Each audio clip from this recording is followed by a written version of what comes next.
Hello and happy 2021 to all of you.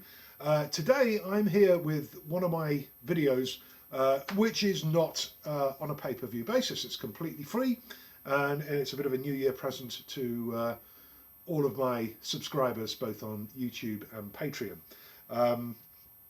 There is an ulterior motive, of course, which will become apparent in the fullness of time.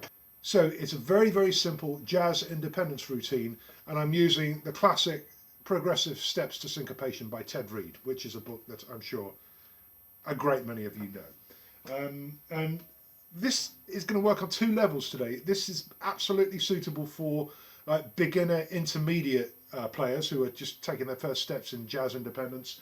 And then we're going to do it again with a twist for those of you who are more at the advanced level of things. And that's where the ulterior motive is going to come in, which you'll see in a moment. What I tend to do when I'm working with this stuff is I will just pick 4 or 8 bars at a time, a different 4 or 8 bars for each practice session. I don't really advocate the whole idea of trying to play from one end of a page to another, because that's not really how this works when we're actually in the context of playing music. I mean, if you want to do like a whole page reading exercise, take a book like Portraits in Rhythm or something like that and work your way through that.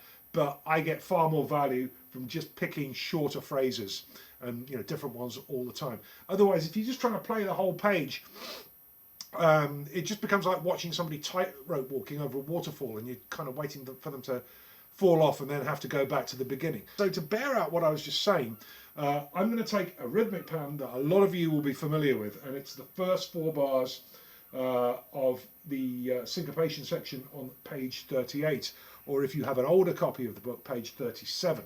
And so here's the beginner intermediate version, and it's just really simple. Just ride cymbal, jazz ride pattern, 2/4 left foot hi-hat, and we're going to play the rhythmic pattern from the syncopation book in the left hand.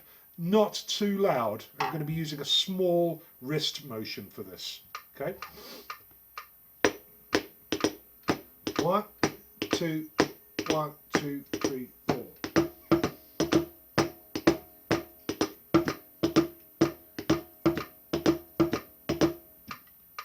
And that's all there is to it. And if you want to really kind of rinse out each one of these 4-bar phrases, the thing to do next is then to do the same thing. 1, 2, 3, 4.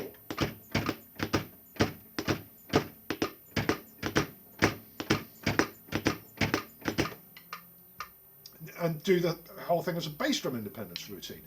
Now, here's where it gets interesting. This is where the context really comes in.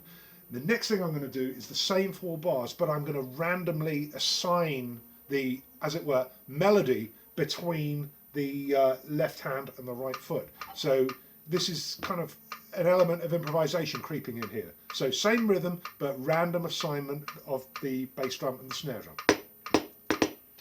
1, 2, 3, 4.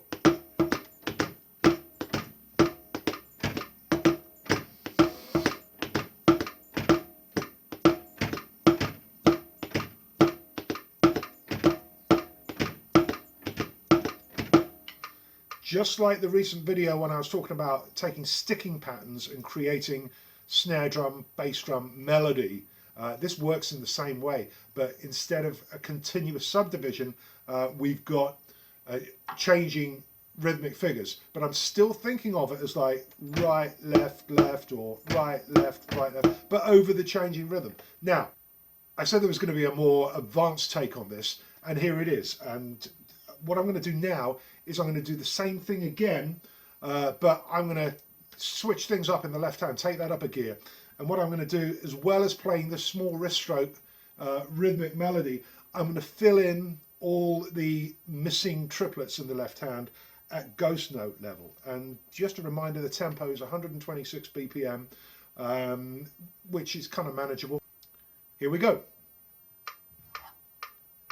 1, 2, 1, 2, 3, 4. Now with the fill.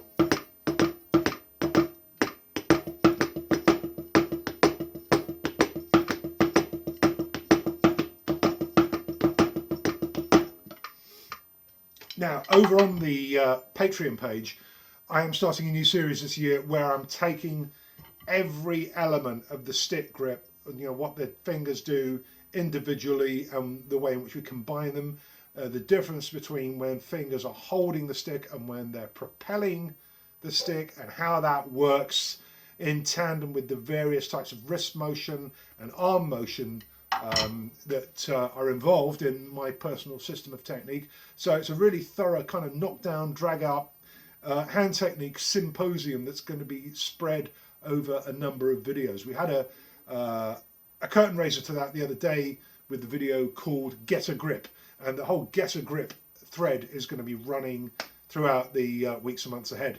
So there's a link in the bio on this video, in the video description, as to where you can sign up to that, and hope to see some of you over there. But until next time, stay cool, and I'll see you soon.